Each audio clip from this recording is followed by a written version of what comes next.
Onun şanlıdır. Buyurun. Çok maraqlı olmalıdan biridir günümüz üçün. Budizm ilahi həqiqətə, yəni nirvanaya çatmağın yollarından biridir.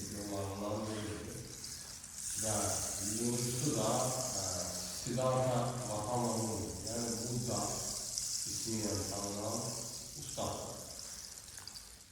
Təxminən 2400-2500 il əvvəl bu usta həyatda o və özünün ciddi axtarışları, səyləri nəticəsində ilahi həqiqətə mütləq yurtuluşa, yəni moksha tapır və Buddha ünvanı qazanaraq Budizm təlimini qurur.